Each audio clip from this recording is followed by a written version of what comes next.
Hi, I'm Gracie from Plumstead Manor School, and we've come together with Reading School to work as a coalition. Today we're going to be interviewing the Deputy Prime Minister with another school.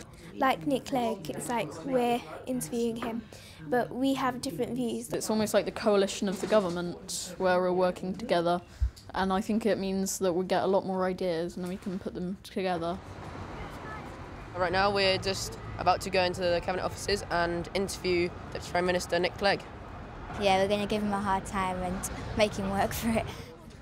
Why were your fees for university paid for when ours will probably not be, especially when you signed a commitment to the National Union of Students? Also, in your policy, when you said you want, if you elect me for a Prime Minister, I will stop the fees, but you just put them up. You tripled from 3,000 to 9,000. We're in a coalition, and you know, as you know, you're a coalition of two schools. You need to kind of do things together, and sometimes you don't agree. And on this one, the Conservatives and my party, the Liberal Democrats, didn't agree. The Conservatives wanted to put up fees, we didn't. But you know, you're not going to have to pay £9,000 if you go to university. You'd only have to pay back, you know, a long time after you've left university, and then only then you only pay back what you can. So you might not even have to pay off all the money that you owe to university at all. I know a lot of people out of work right now. You're very keen to get the long-term unemployed back into work. With all the job cuts, where do you think people find work? Well, you've got to create jobs, don't you? I mean, it sounds simple, but of course it's very complicated. But you've got to create jobs, and I guess there's two big ways you can do that. You can either spend lots of money as a government, you know, employing more and more people in your local council or in bureaucracies like this and so on. We just don't have any money. That's the problem. So we can't really do that. You know, at least we can't do it right now because there's literally no money left. Or what you can do, which is what we're trying to do, is trying to make sure that lots of businesses, you know, do better, sell more things, you know, become more prosperous, and then they create jobs. And that's what we're doing. And actually, you know, I know there's lots of very anxious news around, but thousands and thousands of new jobs are being created, actually, you know, every month. Our school is a grammar school and has recently been made an academy. Our school has 3 specialisms: performing arts, humanities, applied learning. What do you think the future of schools like ours will be? Well, I think what we're trying to do with schools is not impose a straitjacket on everybody. I mean, you know, different schools, you know, should be kind of experimenting and innovating and doing things that they think is right for their kids and for their community. So what we're trying to do is 2 big things at the same time, is give teachers and head teachers basically more freedom to teach you as individuals, not just as a sort of class, and not to constantly sort of have to fill in forms and tick boxes, but to treat you like, you know, the great human beings that you are. At the same time, we're putting more money into schools, at least into those schools that have lots of children from poorer families, from poorer backgrounds. On our way here, we observed protesters against our involvement in Libya. What do you think about sending troops into Libya? Well, we're not going to send troops into Libya, so that's, you know, that's not going to happen. We're not going to invade Libya. We're not going to occupy Libya. We've been very, very clear that's not going to happen. So we're not going to do what we did in Iraq.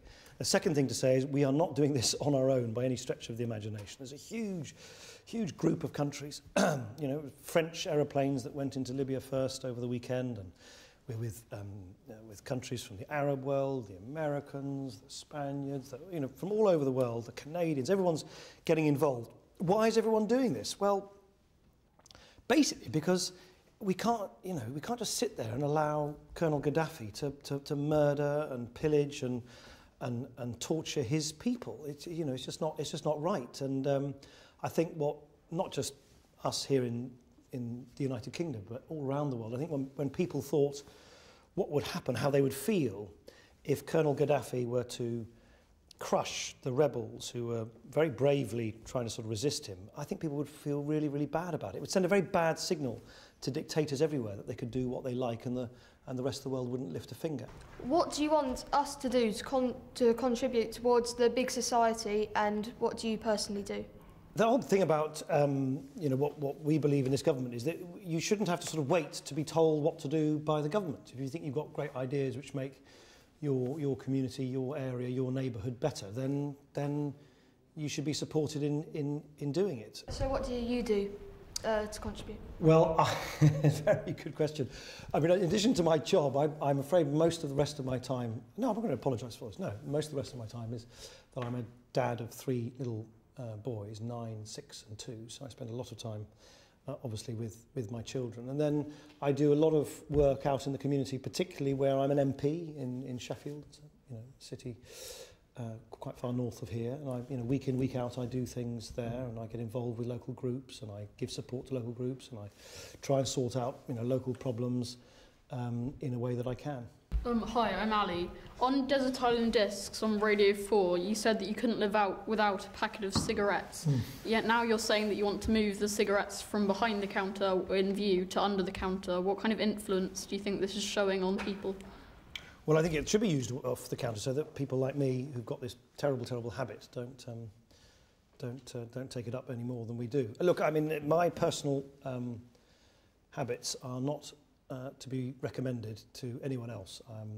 Maybe I was just too open and candid. But I think anything that we can do to stop people taking up smoking is a really important thing. And I think kind of removing the incentives and advertising and all the bright flash colours and so on that these companies use to entice young people to take up smoking should be discouraged. How would you explain the benefits of the AV system to a 13-year-old who'd want to vote using it in the future?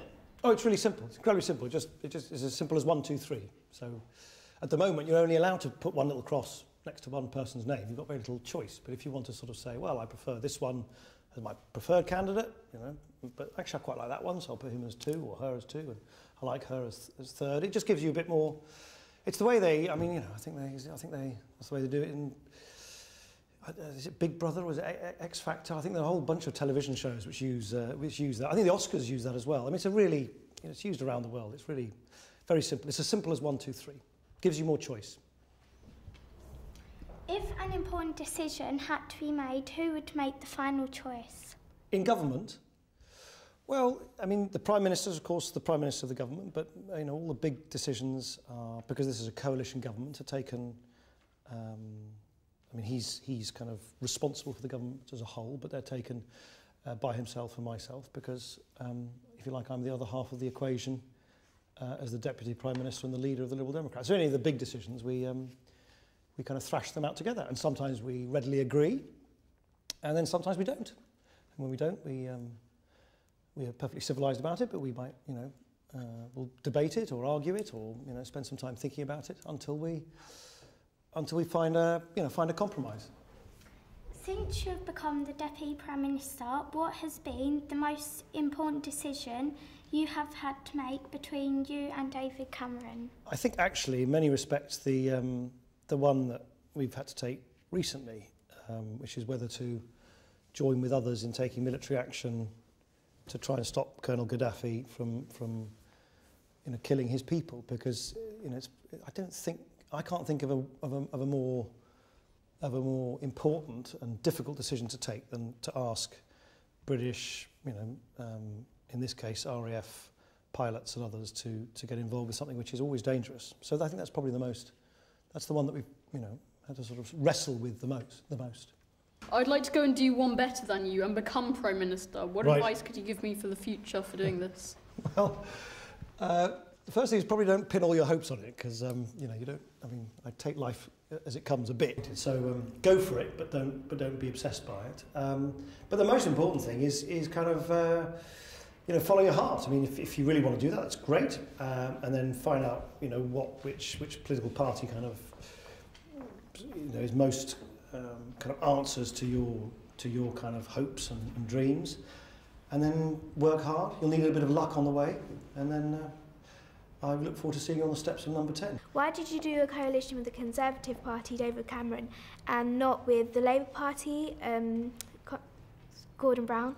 I always said that, you know, it's not really a question of who, you know, it's not a question of personalities or who likes who, or it's certainly not my personal preferences. It's actually what did the British people tell us what were their kind of marching instructions to us politicians. And their marching instructions were very, very clear, which was firstly, they didn't think anybody deserved to win.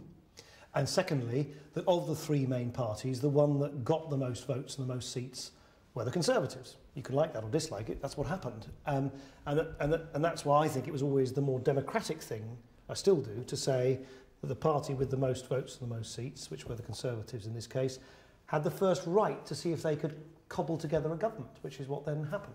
Maths or English? Oh, English. Tesco's or Waitrose?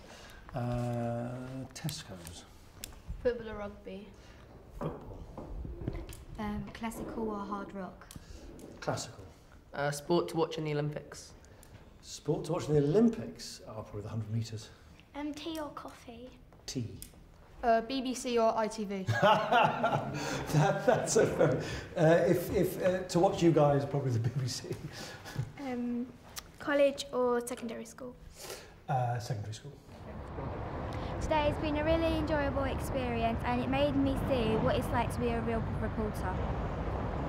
Nick Clegg was nothing like I thought he'd be. He's more relaxed and laid back. Nick Clegg's a really good politician because he could cope with whatever we threw at him. This is Plumstead Manor School. This is Reading School. Reporting for BBC News School Report.